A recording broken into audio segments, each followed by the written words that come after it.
It's 1945. The Allies are coming off a big win in World War II. And, of course, they celebrate in the best way possible by starting another major global conflict that will result in multiple wars around the world and the development of weapons that can destroy each other hundreds of times over. You know, the usual stuff for a party.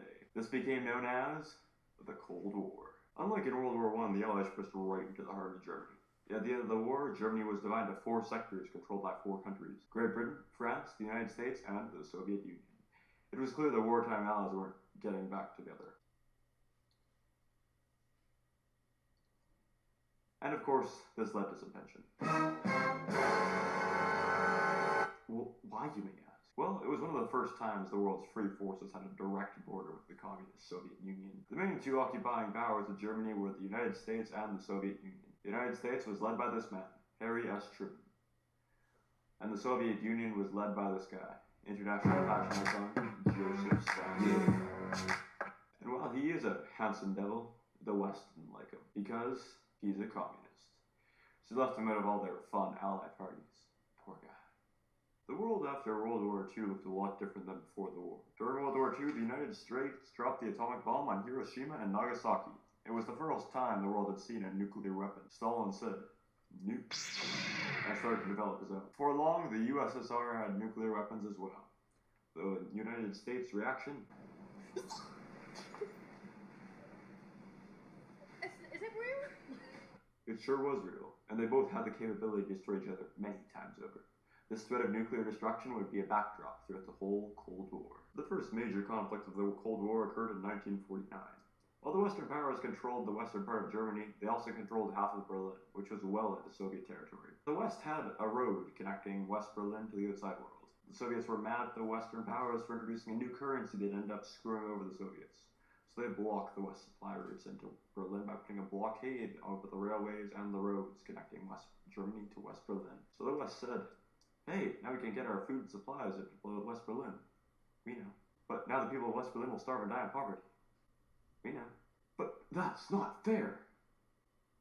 We know. So the West just said screw you and decided to fly all their things in by plane. The East couldn't shoot down the planes or else they would face retaliation from the West. So they just let it go for over a year. And they said, forget this, and lifted the blockades. This event became known as the Berlin Airlift. It's 1945, and World War II is coming to a close. Both sides have experienced devastating losses, which leads the Allies to think, hey, we need a collective security council, and the League of Nations worked out so well the first time, let's re-kickstart that idea. With that idea, the United Nations was born. It consisted of 5 permanent members of the Security Council: Great Britain, USA, the USSR, China, and of course, France. It took several months of planning, but in 1945, the UN became official, and along with 46 other countries, the 5 Security Council members signed the charter. The main difference between the 46 members of the United Nations and the 5 permanent Security Council members were the 5 members had what you call veto power, which meant they could veto any decision made by the United Nations at that time. However, there was a problem. The Chinese Civil War ended in 1949, and China went communist.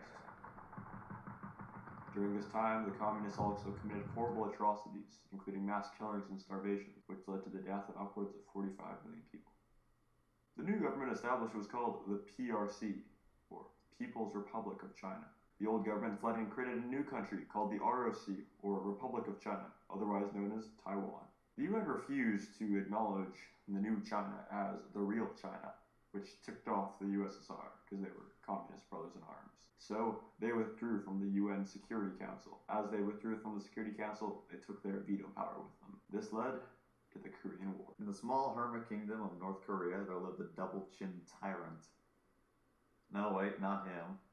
Him. Why aren't more people intelligent, like me? I'm so lonely, so lonely, so lonely inside real alone.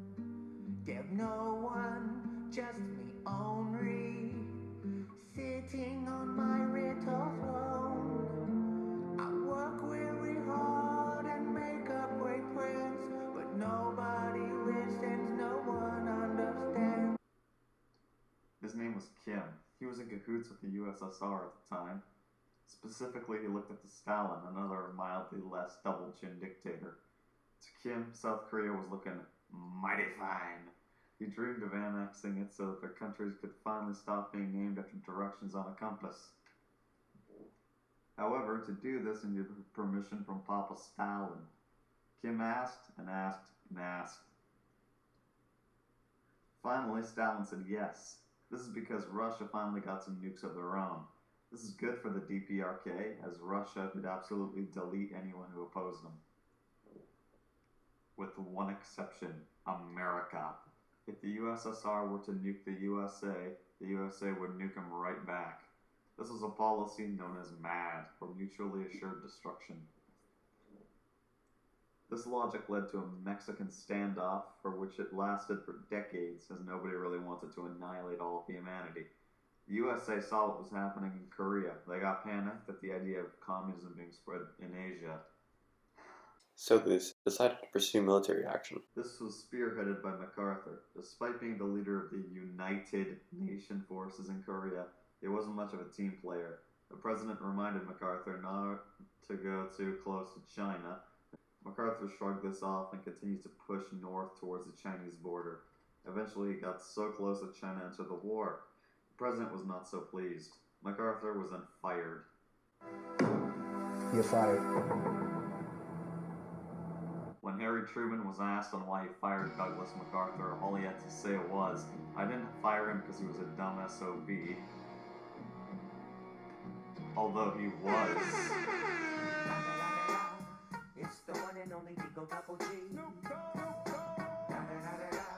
Fired him because he would respect the authority of the president. The North and the South will continue to bicker about an end to the war for years to come. Eventually, in 1953, an armistice was signed. Hooray! This means the war was over, right? Absolutely. Wrong.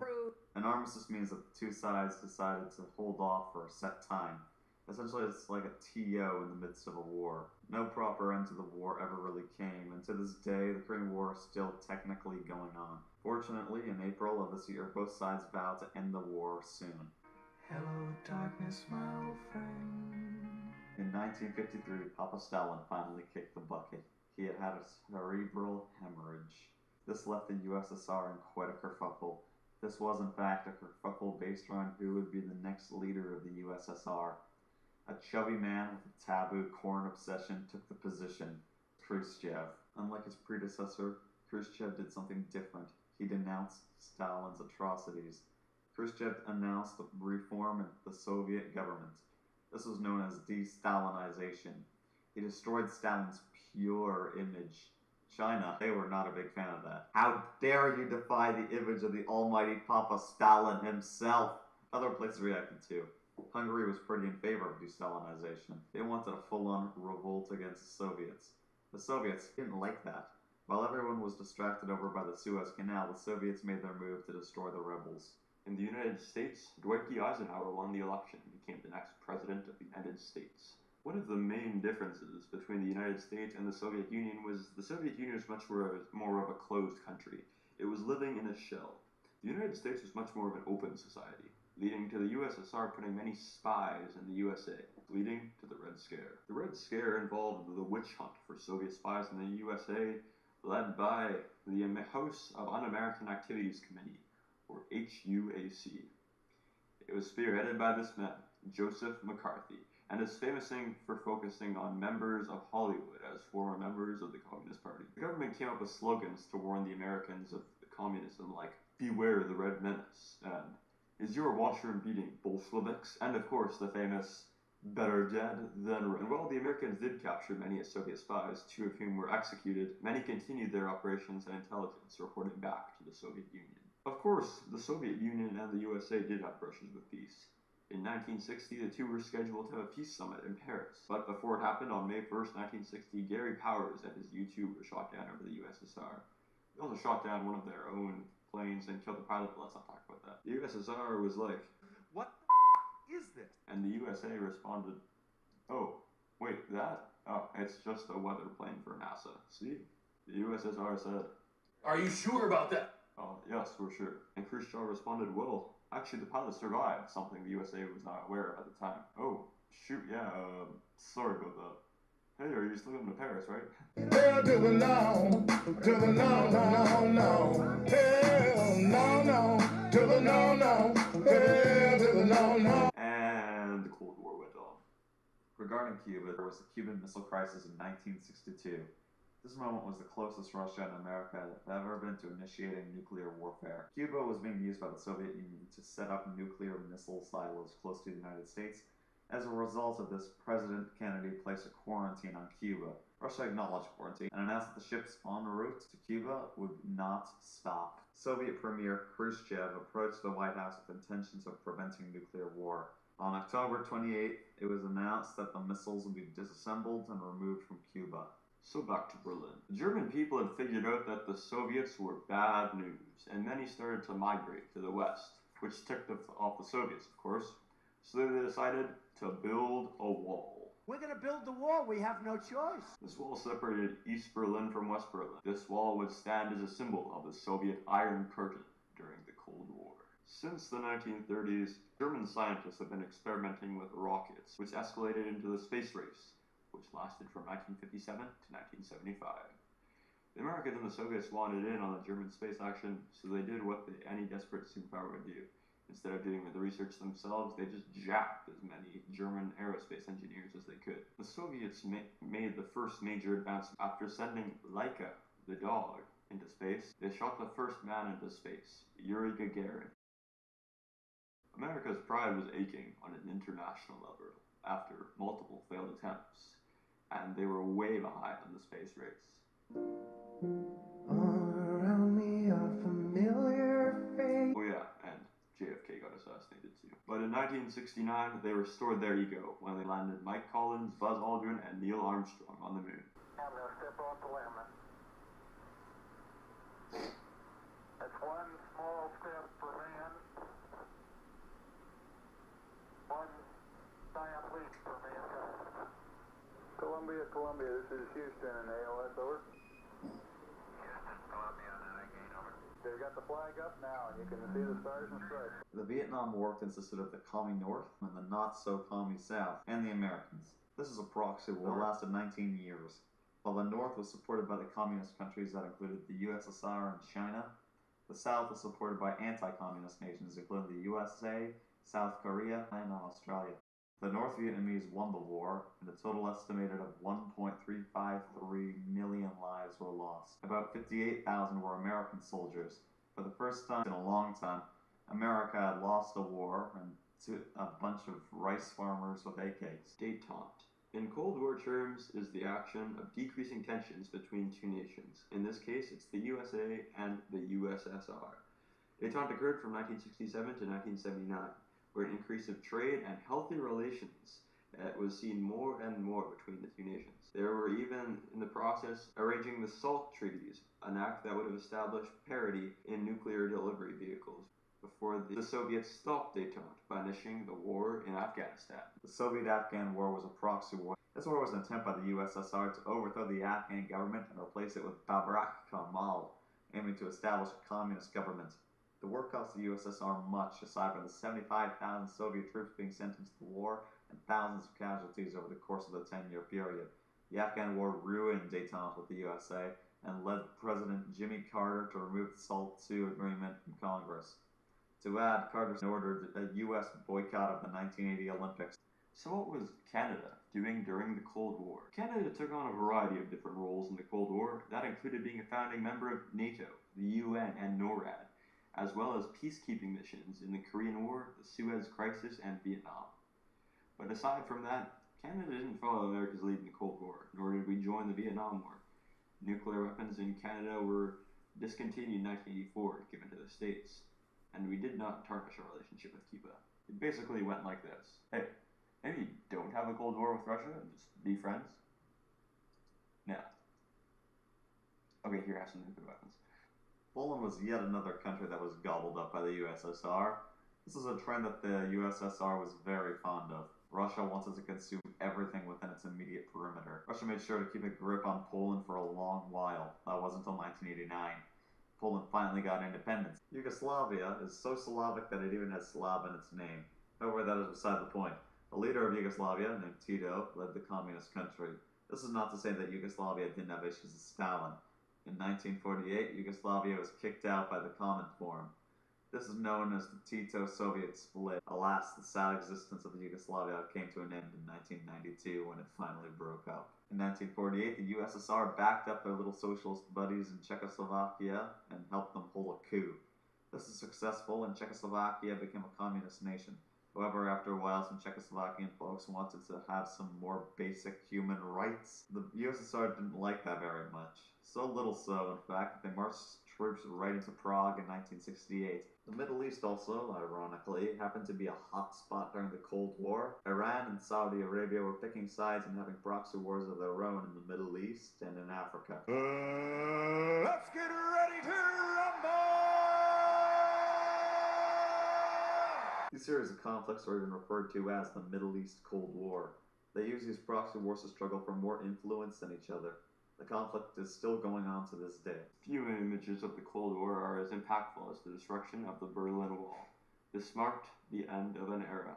In 1989, East Berlin declared its citizens would finally be allowed to cross the West. People, as you can imagine, were pretty excited about not being communist anymore. The destruction of the wall was credited in large part to U.S. President Ronald Reagan in one of the most bold speeches in history. There is one sign the Soviets can make that would be unmistakable. General Secretary Gorbachev, if you seek peace, come here to this gate. Mr. Gorbachev, open this gate. Mr. Gorbachev, tear down this wall. The wall was just the beginning of the end for the USSR. In 1991, the USSR dissolved like an Alka-Seltzer in a cold glass of democracy. Glasnost and perestroika are two words usually associated with the fall of the Soviet Union. Alright, time for Russian language lesson for dummies. That's right, for dummies. Perfect for people like you. Glasnost means openness and transparency, while perestroika means restructuring. Okay, and a Russian language lesson. Now for the test. Translate this sentence. Perestroika i glasnost byli glavními faktorami rozpadu Sovětského Sojuza. You have 5 seconds. Go.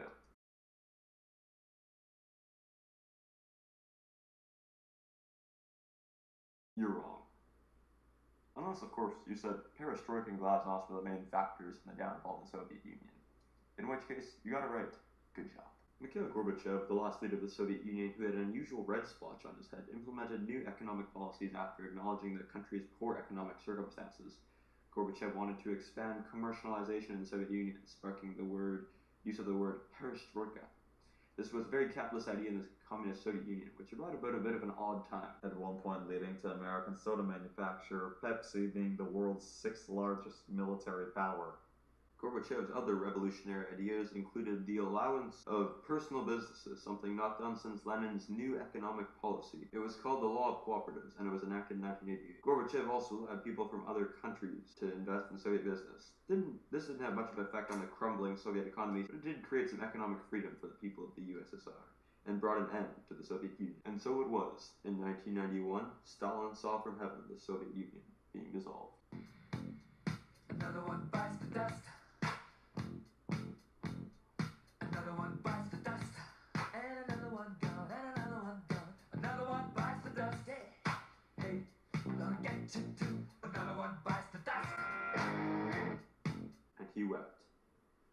On December 26, 1991, the Soviet flag was brought down for the last time.